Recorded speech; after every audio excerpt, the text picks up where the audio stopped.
This is going to be a crash course of fondant for dummies by someone who just started using fondant this year. So I don't have a lot of experience, but these are the things that I wish I knew when I started fondant.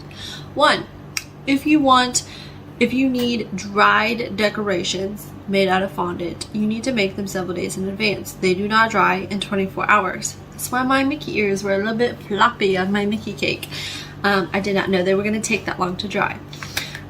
The internet, I had a bunch of different answers, but I'm going to tell you right now, it's going to take longer than 24 hours to dry. It's going to take even longer if you have a humid environment, okay? If you want to speed up that process, you need an environment that is circulating warm air, but not too warm that it melts it, and that is also dry, because you need to dehydrate it to get it to be dried, okay? That's one of the first things I learned. Second, powdered sugar to roll it out. Okay, that's what I'm going to tell you. You can make it glossy again in the end, but powdered sugar to roll it out. Now we're going to make some fondant decorations for this boba cake. This is kind of my inspiration photo. If you see that, I'm not going to make it look exactly like that. I have a little bit of a different vision overall. I'm taking a few different ideas that I saw and kind of doing my own twist. What I think that is I am capable of doing. It's not going to be pink, it's going to be blue, because that's my friend's favorite color. But we're going to do everything else. So I have white fondant and I have black fondant, okay? So we're going to do all of the little boba things first. I also debated possibly just making the boba things a different color, because you know you have different colors of boba, but I have black fondant, so I'm just going to go ahead and do them all in black. So first things first. Oh, also thickness of your fondant and what type of decorations. You don't want them too thick, but you also don't want them too thin. You don't want them so thin that they don't hold their own structure, but you don't want them so thick that they take too long to dry out. If you need them to be drier. I'm not needing these to be completely dry, but I am making them today, and I know they're not going to be dried out by tomorrow. They're going to be perfect to work with tomorrow. So that's what we're doing.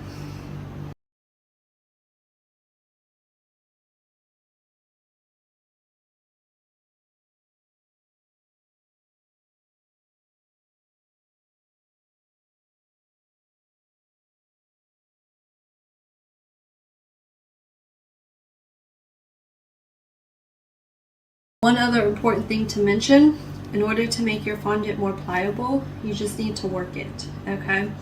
It's going to start off a little stiff, and the more you work it, it's like Play-Doh, okay? Think of fondant like Play-Doh. You're back as a kid and you're playing with Play-Doh. This is what it is, okay? This is our black fondant. We have more, but I think this is going to be plenty. I don't know how many circles I'm going to want to cut out. We'll see. We're going to start with this much, though. I found that a little bit of fondant goes a long ways, in my opinion.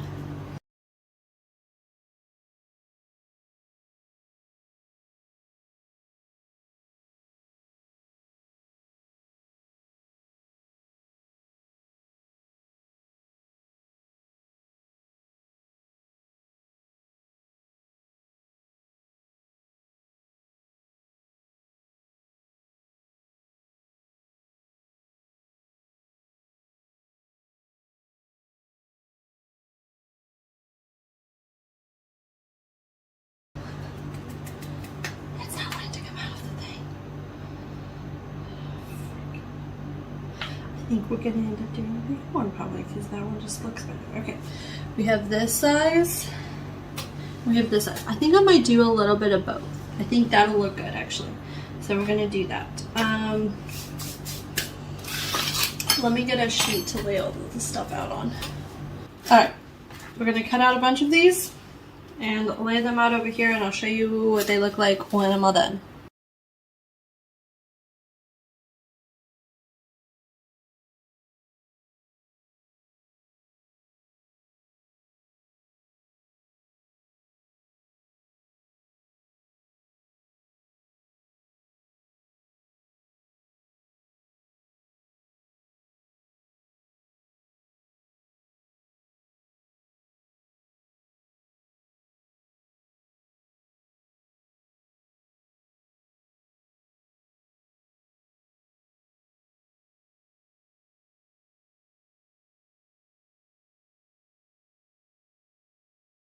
This is what I've done previously in the past when I needed to cut out shapes of fondant that I don't like have a cutter for.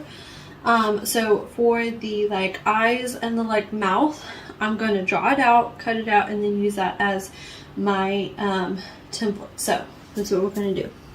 Okay, this is going to be the mouth. I don't know if it's big enough, but like this is amazing, and this is going to be the eyes. Like, I might need to make this a little bit bigger. We'll see.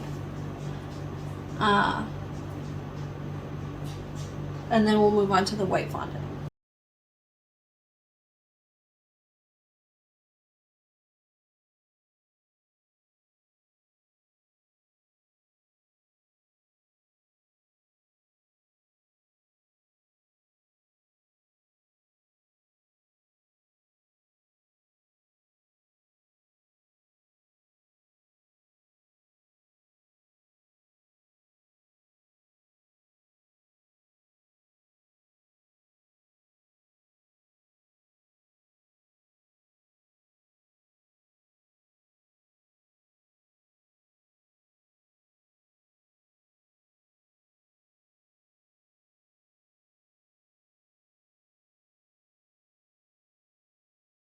We need a very, very small amount of the white fondant because it's just for the whites of the eyes to make it have that cute little cartoonish look.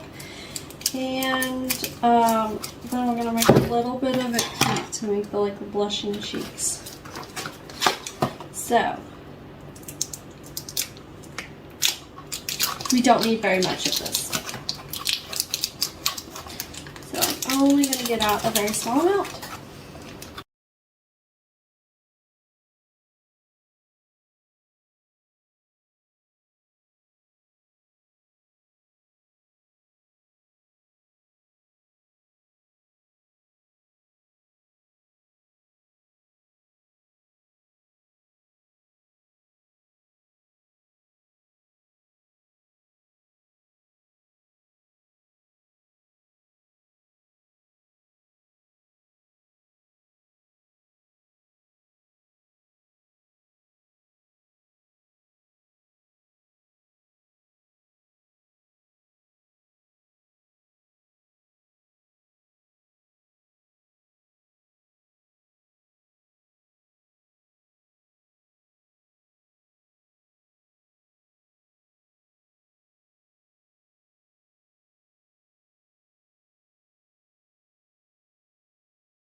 Okay, these are all of the finished decorations. That's going to be the face.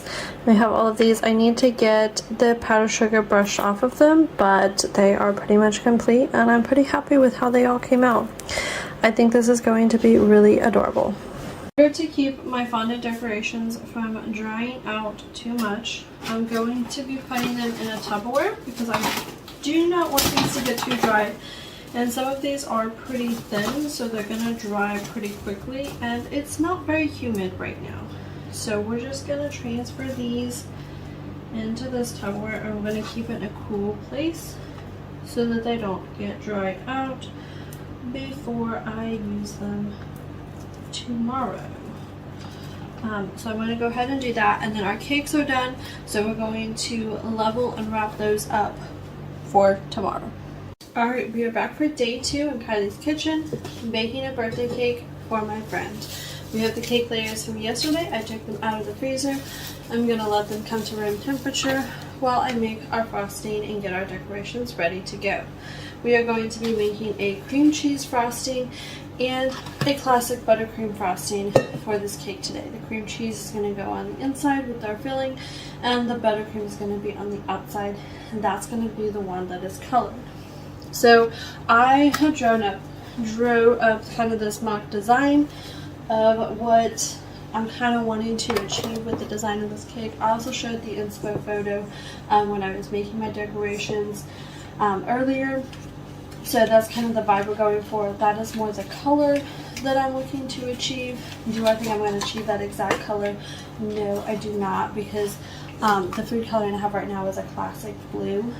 Well, I can play with it a little bit. I'm not going to be able to achieve that 100%. Now we are ready to assemble our cake. We have all of our frostings done. We do still need to color that frosting, but I'm going to do that here in a minute. First of all, I'm going to get these cake layers unwrapped and ready to go, which may take me a minute. So I'm going to do that, and then we're going to start assembling.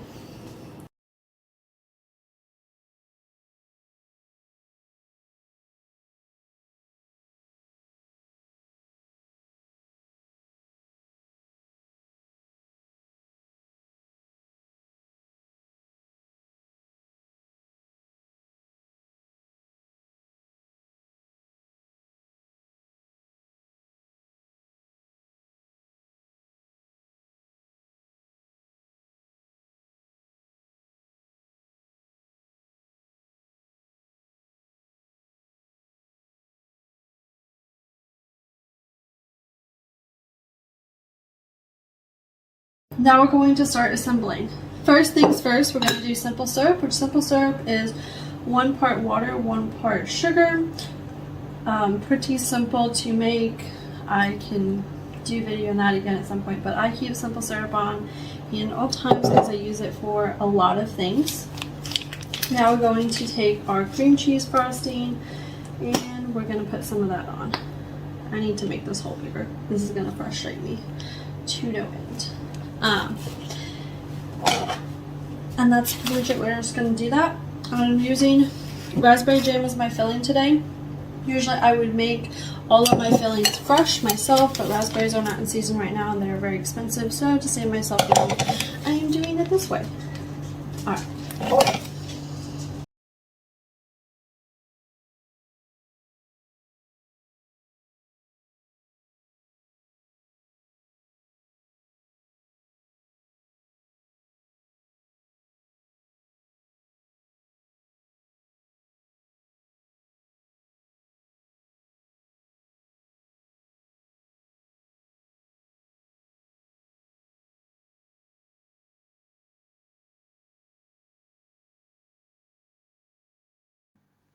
I fully intended to set up the camera at a different angle and then film putting together the rest of the layers so you could see me putting together the layers at a different angle, but I forgot to turn on the camera. I set up the tripod and the ring light and everything to get the angle and then forgot to hit record on the camera, so I am deeply sorry about that. But it's literally the same thing on repeat over and over until all of your layers are put together, and then you get started on the crumb coat. So here I am coloring my frosting. I'm doing the crumb coat frosting layer in this color because you're less likely to have like peek throughs of another color if you just use the same color for your crumb coat and your final coat of frosting, especially the way that I was doing it today, because I literally did a crumb coat and then I came in and I like filled in the gaps and then went over it. I didn't do like a really thick second layer of frosting like you would sometimes traditionally. I don't always like a big like frosting to cake ratio. Different cakes I do like differently. Chocolate cakes I like a little bit more frosting to cake than like cakes like this, but I really like the sponge to shine in cakes like this, so I don't want a ton of frosting. And also who I'm baking for, like I know who I'm baking for and the people that I'm baking for and like the things that they like, and the sponge and the filling and the cream cheese on the inside is going to be the most important things. This is mainly for decor, so that's what I'm doing. I colored this a pretty light blue color. Coloring frosting, it is all about playing around with your colors and just knowing that every frosting is not going to color the same. Every different brand and kind of food coloring is not going to color the same, and every shade and color of different brands and different kinds of food coloring is not going to color the same. And my advice is to just always start out with 1 to 2 drops and then build up from there in whatever way you need to. And just remember and use color theory as your guide to create your colors that you want to achieve. And that's my best advice, to get the color frosting you want. I was really happy with the color that this turned out. So, and I generally am happy with the colors that I achieve. It just kind of varies. The hardest color for me has always been red, but that's just because I don't like using a ton of food coloring, because that can affect your flavor, and red is a deep red color is so hard to achieve. But if I ever do something with red food coloring, I will do a video and talk about that at another time. I crumb coated this cake and then I put it in the fridge for about 15 minutes to let the frosting kind of harden up, and then I went in with the final layer and the decorations. I put my fondant decor directly on the buttercream as soon as I was done frosting it, because that is the best way to get your fondant decor to stick to your cake. If you do it to the buttercream while it is still wet, not dried. If you wait till it's dried, it's not going to stick and you're going to have problems with that. There are ways that you can still add it on if like you forgot to add something, but the best way is to add it on while your buttercream is still wet, and then once it like hardens, your fondant decor is hardened to the cake and you don't have to worry about it slipping and sliding all over the place unless your frosting starts to melt and move all over the place, and then you have a lot of problems, not just that problem. But I have never had any issues in all the times that I've done this, so I'm going to continue doing it this way until I have issues, and then I will troubleshoot from there. And that is one of my other biggest pieces of advice when it comes to doing baking and decorating. Troubleshoot as you go, and we all come up with creative solutions in the end. But my friend was very happy with this cake and she loved it and it tasted amazing, and I did think it looked very cute, although it wasn't exactly what I wanted.